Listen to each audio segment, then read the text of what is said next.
Friends, आप पढ़ रहे हैं सामाजिक विज्ञान विषय को।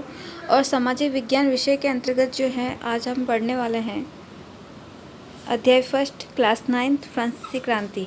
भारत और समकालीन विश्व जो फर्स्ट है उसके अंतर्गत जो आपका चैप्टर फर्स्ट है फ्रांसीसी क्रांति इतिहास के अंदर, वो आज हम पढ़ने वाले हैं।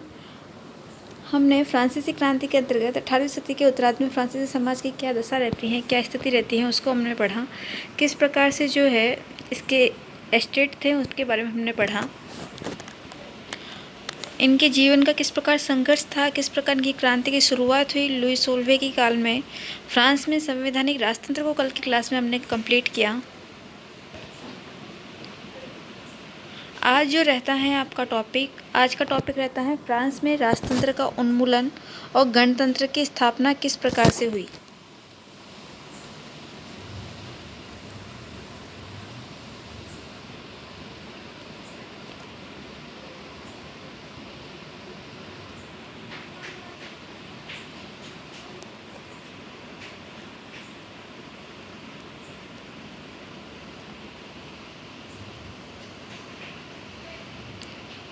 अच्छा, कल हम पढ़ रहे थे पुरुष व नागरिक के घोषणा अधिकार पत्र, पुरुष एवं नागरिक अधिकार घोषणा पत्र कल हम पढ़ रहे थे।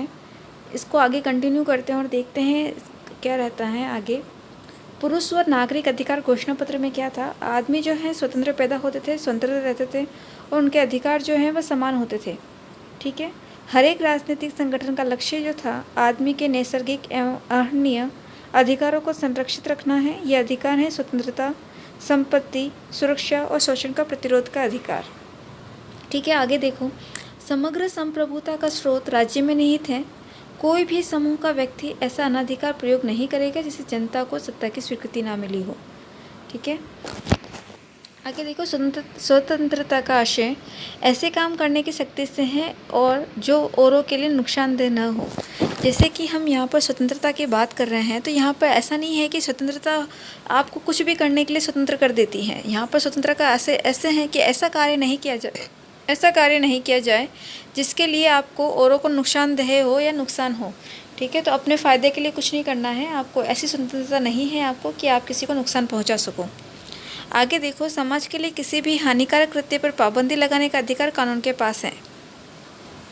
ठीक है, जिस प्रकार से अभी समाज में अगर कोई कुकृत्य करता है तो कानून का अधिकार होता है उनको सजा देने का। कानून सामान्य इच्छा की अभिव्यक्ति है। सभी नागरिकों को व्यक्तिगत रूप से या अपने प्रतिनिधियों के माध्यम से इसके निर्माण में भाग लेने का अधिकार है। कानून की नज़र में सभी नागरिक क्या होंगे, समान होंगे। कानून सम्मत प्रक्रिया के बाहर किसी भी व्यक्ति को न तो दोषी ठहराया जा सकता है और न ही गिरफ्तार अथवा नज़रबंद किया जा सकता है। प्रत्येक नागरिक बोलने, लिखने और छापने के लिए आज़ाद है, लेकिन कानून द्वारा निर्धारित प्रक्रिया के तहत ऐसी स्वतंत्रता के दुरुपयोग की जिम्मेदारी भी उसी की होगी। सार्वजनिक सेना तथा प्रशासन के खर्चे चलाने के लिए एक सामान्य कर लगाना अपरिहार्य है। सभी नागरिकों पर उनकी आय के अनुसार समान रूप से कर लगाया जाना चाहिए। ये जो सारे पॉइंट्स मैं पढ़ रही हूँ, वैसे इसमें कुछ इम्पोर्टेंट मतलब कुछ समझाने वाला इतना है नहीं है। ये सिंपल सी भाषा में लिखा हुआ है, आपको समझ में आ जाएगा कि जब संविधान इनका तैयार हो रहा था और ऐसे कौन कौन से पॉइंट्स लिए गए या कौन कौन सी बातें ली गई, कौन कौन सी ये बातें जो हैं लागू की गई जनता, जो आम जनता है उनमें, कि आज से जो है जब हमारा शासन जो है जब हमारे हाथ में है, तो जब ये इन्होंने जो इनकी जो नेशनल असेंबली थी, सारा जो नेशनल असेंबली में जब सब कुछ हाथ में आ गया तो उन्होंने घोषणा पत्र, नागरिक घोषणा पत्र जारी किया कि अब हम कौन कौन से कार्य कर सकते हैं, क्या क्या हमारे पास में अधिकार हैं, और हमारे साथ साथ में आम नागरिकों को भी जो अधिकार दिए जा रहे हैं उनका दुरुपयोग नहीं होना चाहिए, उनका सदुपयोग होना चाहिए, और उनको किस कार्य के लिए कहाँ तक की और कैसे सज़ा मिल सकती है। ठीक है, उसी के बारे में जो है आपको ये सारी जो लाइनें जो दे रखी हैं उसी के बारे में है। आगे देखो। और कौन कौन से नागरिकों को जो है अधिकार दिए गए, बोलने लिखने की स्वतंत्रता दी गई, छापने की स्वतंत्रता दी गई इनको, लेकिन कानून द्वारा निर्धारित प्रक्रिया के तहत ऐसी स्वतंत्रता के दुरुपयोग की जिम्मेदारी भी उसी की होगी। वह इन सब चीज़ों को जो सरकार द्वारा उनको दी जा रही हैं उनका वह दुरुपयोग नहीं कर सकता। सार्वजनिक सेना तथा प्रशासन के खर्चे चलाने के लिए एक सामान्य कर लगाना अपरिहार्य है। सभी नागरिकों पर उनकी आय के अनुसार समान रूप से जो है कर लगाया जाना चाहिए। तो उनको जो है, जो हम टैक्स पे करते हैं प्रेजेंट टाइम में, वही टैक्स जो है, वही कर जो है लोगों को जो है अभी सरकार के पास में सारा प्रशासन आ रहा है, सरकार संविधान तैयार कर रही है, तो सरकार के लिए जो निजी जो उसका खजाना है प्रशासन को चलाने के लिए, वह राजस्व जो खजाना है, राजस्व खजाना कब भरेगा, कब उसके पास में पैसे आएंगे, तो वह पैसे जो है आम जनता जब कर भरेगी, टैक्स पे करेगी, तब वो पैसा जो है सरकार के पास में आएगा। उन्हीं पैसों से जो है सरकार आम नागरिकों को सुविधाएं जो है वह उपलब्ध करवाई जाएगी। आगे देखो, चूँकि संपत्ति का अधिकार एक पावन एवं अनुल्लंघनीय अधिकार है, अतः किसी भी व्यक्ति को इससे वंचित नहीं किया जा सकता जब तक कि विधि द्वारा स्थापित प्रक्रिया के तहत सार्वजनिक आवश्यकता के लिए संपत्ति का अधिग्रहण करना आवश्यक न हो। ऐसे मामले में अग्रिम मुआवजा देकर जरूर दिया जाना चाहिए। ठीक है, ये थे आपके सारे जो नागरिकों से रिलेटेड जो भी उनको दिए गए। तो नागरिकों के अधिकार का घोषणा पत्र था कि उस समय फ्रांस का जब नेशनल असेंबली के द्वारा सारा अधिकार जो है नेशनल असेंबली के पास में आ जाता है, यहाँ तक कि जो सम्राट होता है, जो मंत्री होता है, वह भी नेशनल असेंबली के अधीन आ जाते हैं। नेशनल असेंबली जो है उनको अधिकार में लेती है, अधिकार उन पर होता है, राजा का भी और मंत्रियों पर भी। तो उन पर जब नेशनल असेंबली का अधिकार है, तो नेशनल असेंबली द्वारा नागरिकों को कुछ अधिकार दिए गए और अधिकार के लिए उन्होंने एक घोषणा पत्र जारी किया कि ये सारे घोषणा की गई एक आम जनता में कि ये सारे जो अधिकार जो हैं, ये सारे जो आपको 13 पॉइंट लिखे हुए हैं, 17 नहीं है आपके, सॉरी, ये आपके कितने पॉइंट है, आपके 11 पॉइंट है इसके। ठीक है, तो ये जो भी 11 पॉइंट दे रखे हैं आपके, इसकी जो रैंकिंग सही तरीके से नहीं लिखी हुई है, तो जो 11 पॉइंट दे रखे हैं आपको, तो ये आपको एक नॉलेज के लिए होना चाहिए कि उस समय में क्या क्या जो है फ्रांस में जब नेशनल असेंबली आई सत्ता में, तब नेशनल असेंबली के द्वारा इनको क्या क्या जो है आम नागरिकों को दिए गए अधिकार। ठीक है, अब आगे जो है आपका दे रखा है राजनीतिक प्रतीकों के मायने। उस समय कुछ राजनीतिक प्रतीक थे, उन प्रतीकों के बारे में पढ़ेंगे। इसका क्या था, ये 18वीं सदी के बारे में जो हम पढ़ रहे हैं फ्रांस के अंतर्गत। तो 18वीं सदी में ज़्यादातर स्त्री पुरुष पढ़े लिखे नहीं थे, इसलिए महत्वपूर्ण विचारों का प्रचार करने के लिए छपे हुए शब्दों के बजाय अक्सर आकृतियों एवं प्रतीकों का प्रयोग किया जाता था। अब जाहिर सी बात है, लोग पढ़े लिखे नहीं होंगे, जो आम व्यक्ति जो हैं, जब वह पढ़े लिखे नहीं होंगे तो कुछ ना कुछ तरीक़ों से तो वो चीज़ों को समझेंगे या पढ़ेंगे, तो उनका जो समझने का जो तरीका था वह थे इनके चिन्ह। ठीक है, इसलिए महत्वपूर्ण जो उनके जो विचार थे वो चित्रों के माध्यम से इन जो ये दे रखे हैं आपको, ये सारे जो आपको दिखाई दे रहे होंगे, ये जो दे रखे हैं, ये सारे चित्र जो दे रखे हैं, तो इन चित्रों के माध्यम से ये समझते थे, किस प्रकार समझते थे, इन प्रतीकों के माध्यम से ये प्रतीक क्या क्या दर्शाते हैं, इनके बारे में हम पढ़ेंगे। ले बार्बिये ने अपनी पेंटिंग में अधिकारों के घोषणा पत्र के लोगों तक पहुंचाने के लिए अनेक प्रतीकों का प्रयोग किया। आइए इन प्रतीकों की समझने की कोशिश करते हैं। पहला प्रतीक है आपका टूटी हुई जंजीर। टूटी हुई जंजीर क्या दर्शा रही है, किस प्रतीक को दर्शा रही है, चलो समझते हैं। दासों को बांधने के लिए जंजीरों का प्रयोग होता था। टूटी हुई हथकड़ी उनकी आज़ादी का प्रतीक है। ये टूटी हुई हथकड़ी जो है उनकी आज़ादी को बता रही है, उनकी आज़ादी को दर्शा रही है। अगला पॉइंट है छड़ी का बर्छीदार गट्ठर। ये गट्ठर जो है छड़ी का, उसको समझते हैं। अकेले छड़ को आसानी से तोड़ा जा सकता है पर पूरे गट्ठर को नहीं, एकता में ही बल है। ये जो चिन्ह है ये एकता को प्रदर्शित कर रही हैं वहाँ के आम नागरिकों की। ठीक है, कि ये सभी जो नागरिक क्या हैं, सबको इससे तो ये प्रतीक है आज़ादी का, ये प्रतीक है उनकी एकता का। अगला देखो, त्रिभुज के अंदर रोशनी बिखेरती आँख। सर्वदर्शी आँख ज्ञान का प्रतीक है। सूर्य की किरणें अज्ञात रूपी अंधेरे को मिटा देगी। अंधेरे को मिटाने की बात कर रही है कि सूर्य प्रकाश जो है हमारे अंदर, जो हमारे इतने टाइम पीरियड से जो है, जो शासक था, राजा था, जो इतने समय से जो है आम जनता पर जो है अत्याचार किए जा रहे थे, उसके द्वारा आम जनता उससे इतनी परेशान थी, हताश थी, तो उस अंधेरे रूपी उनका जो जीवन था उसको ये मिटाने की बात कर रहे हैं। सूर्य जो है, ये आँख जो है सूर्य त्रिभुज के अंदर, ये इसी को प्रदर्शित कर रही है कि अब उनकी लाइफ में क्या आने वाला है, रोशनी जो है आने वाली है। आगे देखो, आगे एक आपका चिन्ह दे रखा है, ये राजदंड शाही सत्ता का प्रतीक है। किसका प्रतीक है ये? शाही सत्ता का प्रतीक है ये आपका राजदंड। आगे देखो, अपने पूंछ मुंह में लिए सांप अपनी पूंछ को मुंह में ले रहा है, ये सनातनता का प्रतीक है। अंगूठी का कोई और छोर नहीं होता। किसका प्रतीक बताया जा रहा है? ये सनातनता का प्रतीक बताया जा रहा है। जिस प्रकार अंगूठी का कोई और छोर नहीं होता है, उसको ये बता रहा है। ठीक है, आगे देखो, ये तो थे सारे राजनीतिक प्रतीक। अब देखो अगला जो है आपका पेंटिंग जो दे रखी है आपको, प्रतीक जो दे रखा है, लाल फ्राइजियन टोपी दासों द्वारा स्वतंत्र होने के बाद पहने जाने वाली टोपी थी ये। ठीक है, जो दास थे वह स्वतंत्र हुए और उनके द्वारा जो इस प्रकार की जो टोपी जो थी वो पहनी जाने लगी। आगे देखो, नीला सफ़ेद लाल फ्रांस में राष्ट्रीय रंग था। नीला सफ़ेद लाल, ये 3 रंग बताए जा गए हैं, फ्रांस के राष्ट्रीय रंग थे। हमारे भारत के तिरंगे के भी 3 रंग हैं। आपको सभी को पता होना चाहिए वो कौन कौन से रंग है। जिनको नहीं पता है वो अभी जो है देखेंगे कि हमारे भारत के तिरंगे के 3 रंग जो हैं, हमारे राष्ट्रीय रंग जो हैं वो कौन से हैं। ठीक है, तो आज जो है आप तिरंगे के बारे में जानकारी प्राप्त करेंगे। उसके प्रॉपर जो तिरंगा जो है भारत का, उसके बारे में कितनी तीलियाँ हैं उसके अंदर, किस प्रकार का डायग्राम है, किस प्रकार का कलर है, उनकी क्या विशेषता है, ये सारी जानकारी आप खुद जो है देखेंगे और समझेंगे।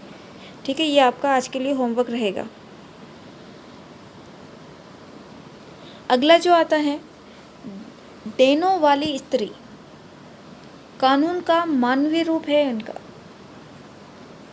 ये कानून के, वहाँ के कानून का जो मानवीय रूप है उसको दर्शा रहा है ये डेनों वाली स्त्री। अगला देखो, विधिपट कानून सबके लिए समान है, उसकी नज़र में सब क्या है, बराबर है। ये उसका प्रदर्शित जो है उसको प्रदर्शित कर रहा है। भारत में कानून को प्रदर्शित, समानता को प्रदर्शित जो है कानून का एक तकड़ी को बताया जाता है हमारे भारत में। ठीक है, तो भारत का जो है इस प्रकार से बताया जाता है, जबकि फ्रांस में जो है कानून को बताने के लिए विधि पट को बताया गया है कि सभी के लिए जो कानून क्या होगा, समान होगा। आगे देखो, फ्रांस में राजतंत्र का उन्मूलन एवं गणतंत्र की स्थापना कैसे होती है। किस प्रकार से फ्रांस का राजतंत्र का उन्मूलन हो गया है और गणतंत्र की स्थापना हो रही है, देखिए आगे पढ़ते हैं। फ्रांस की स्थिति आने वाले वर्षों में भी तनावपूर्ण बनी रही। यद्यपि लुई जो 16वें था ने संविधान पर हस्ताक्षर कर दिए थे, परंतु प्रशा के राजा से उसकी गुप्त वार्ता भी चल रही थी। फ्रांस की घटनाओं से अन्य पड़ोसी देशों के शासक भी चिंतित थे, इसलिए 1789 की गर्मियों के बाद होने वाली ऐसी घटनाओं को नियंत्रित करने के लिए इन शासकों ने सेना भेजने की योजना बना ली। लेकिन जब तक इस योजना पर अमल होता, अप्रैल 1792 में नेशनल असेंबली ने प्रस्सा व ऑस्ट्रेलिया के विरुद्ध युद्ध की घोषणा का प्रस्ताव पारित कर दिया। यहाँ पर जो फ्रांस की नेशनल असेंबली है वह 1792 में प्रस्सा व ऑस्ट्रिया जो है, ऑस्ट्रिया है ये। ऑस्ट्रेलिया तो एक अलग महाद्वीप है और यहाँ पे ऑस्ट्रिया जो है ये यूरोप का एक देश है। प्रस्सा व ऑस्ट्रिया जो है यूरोप के क्षेत्रों में आते हैं। ठीक है, आगे देखो, उनके विरुद्ध युद्ध की घोषणा कर रहा है नेशनल असेंबली जो फ्रांस की है। आगे देखो, यहाँ पर ये लाइन आपके लिए इम्पोर्टेंट रहती है। आगे देखो, प्रांतों में हजारों स्वयंसेवी सेना ने भर्ती होने के लिए जमा होने लगे। उन्होंने इस युद्ध को यूरोपीय राजाओं और कुलीनों के विरुद्ध जनता की जंग के रूप में लिया। उनके होठों पर देशभक्ति के जो तराने थे उनमें कवि राजेट दी लाइट द्वारा रचित मार्सिले भी था। ठीक है, आगे देखो, ये गीत पहली बार मार्सिलेस के स्वयंसेवियों ने पेरिस की ओर कुछ करते हुए गाया था, इसलिए इस गाने के नाम मार्सिले हो गया और जो फ्रांस का राष्ट्रगान है।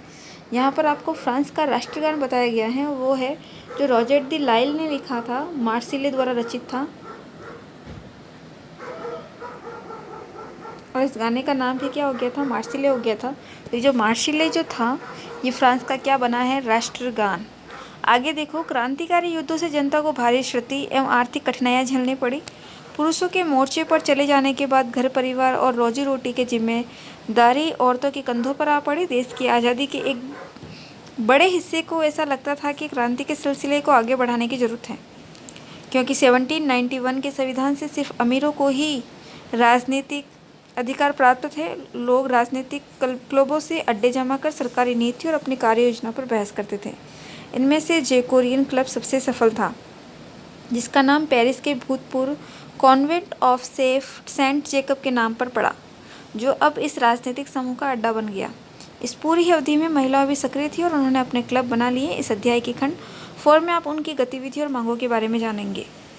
जैकोबिन क्लब के सदस्य, यहाँ पर एक कुछ क्लब सामने आ रहे हैं। जैकोबिन क्लब, इसके बारे में आगे आने वाले थोड़ा और समझते हैं इसके बारे में। जैकोबिन क्लब के सदस्य मुख्यतः समाज के कम संभ्रमित हिस्से से आते थे। इनमें छोटे दुकानदार, कारीगर, इस क्लब में जो शामिल होने वाले व्यक्ति थे वो छोटे दुकानदार वाले लोग थे। कारीगर जैसे कि जूता बनाने वाले, पेस्ट्री बनाने वाले, ये सारे जो हैं जैकोबिन क्लब के सदस्य थे। ठीक है, मजदूर शामिल थे। आगे देखो इनके नेता कौन थे। मैक्सिमिलियन रॉबस्पेयर, इसको थोड़ा ध्यान रखना इसी को।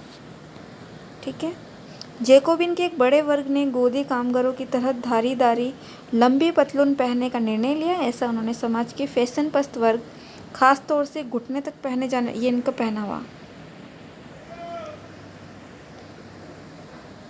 खास तौर से घुटने तक पहने जाने वाले ब्रीचेस, घुटनों पहने वाले कुलीनों से खुद को अलग करने के लिए किया। ये ब्रीचेस पहनने वाले कुलीनों की सत्ता समाप्ति के ऐलान का उनका तरीका था। कॉन्वेंट एक शब्द आया है, इसका अर्थ होता है आपका धार्मिक जीवन को समर्पित समूह की इमारत। ठीक है, आगे देखो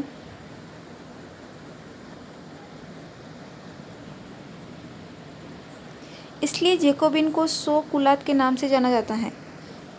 जैकोबिन को किस नाम से जाना जा रहा है यहाँ पर? 100 कुलात, जिनका शाब्दिक अर्थ होता है बिना घुटने वाले। 100 कुलात पुरुष लाल रंग की टोपी, ये इनका पहनावा बताया गया है। इनकी स्वतंत्रता का प्रतीक भी बताया गया है। 100 कुलात पुरुष लाल रंग की टोपी पहनते थे, स्वतंत्रता का प्रतीक था उनका, ये जो लाल रंग की टोपी पहनते थे। इसका जो प्रतीक में हम इसके बारे में पढ़ भी चुके हैं, किस प्रकार की इनकी लाल कलर की टोपी थी। लेकिन महिलाओं को ऐसा करने की अनुमति नहीं थी। सन 1792 की गर्मियों में जैकोबिन ने खाद्य पदार्थों की महंगाई व अभाव से नाराज पेरिस वासियों को लेकर एक विशाल हिंसक विद्रोह की योजना बनाई। 10 अगस्त की सुबह उन्होंने टुलेरिये के महल पर धावा बोल दिया, राजा के रक्षकों को मार डाला, खुद राजा को कई घंटों तक बंधक बनाए रखा। बाद में असेंबली ने शाही परिवार को जेल में डाल देने का प्रस्ताव पारित किया। नए चुनाव कराए गए। 21 वर्ष से अधिक उम्र वाले सभी पुरुष, चाहे उनके पास संपत्ति हो या न हो, मतदान का अधिकार भी दे दिया गया। यहाँ पर राजा को बंदी बना लिया गया है। विद्रोही प्रवृत्ति शुरू हो गई है उस समय। सभी को जो ये अधिकार है मतदान देने का, अभी जो संपत्ति वाले, जो जिनके पास में संपत्ति अधिक थी, सिर्फ वही दे पाते थे जो मतदान। अभी जो है इन्होंने जो है सभी को मतदान का भी अधिकार दे दिया। नवनिर्वाचित असेंबली को कन्वेंशन का नाम दिया गया। यहाँ पर असेंबली को क्या नाम दिया जा रहा है? कन्वेंशन का नाम दिया जा रहा है। 21 सितंबर 1792 को उसने राजतंत्र का अंत कर दिया। यहाँ पर राजतंत्र का अंत हो रहा है 21 सितंबर 1792 को इसने राजतंत्र का अंत कर दिया और फ्रांस को एक गणतंत्र घोषित किया। जैसा कि आप जानते हैं, गणतंत्र सरकार का वह रूप है जहाँ सरकार एवं उसके प्रमुख का चुनाव जनता करती है। यह वंशानुगत रास्ता ही नहीं है। आप कुछ अन्य गणतांत्रिक देशों के बारे में जानकारी प्राप्त करने की कोशिश करें।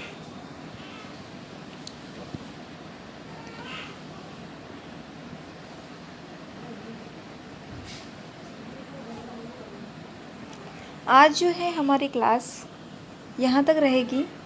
अब आगे थोड़ी 2 लाइन 3 लाइन और देखिए, उसको भी देख लेते हैं। लुई सोल्वे को न्यायालय द्वारा देश विद्रोह के आरोप में मौत की सज़ा सुना दी गई। 21 जनवरी 1793 को प्लेस डी ला कॉन्कॉर्ड में उसे सार्वजनिक रूप में फांसी दी गई। जल्द ही रानी मेरी एंतोइनेट का भी वही हश्र हुआ।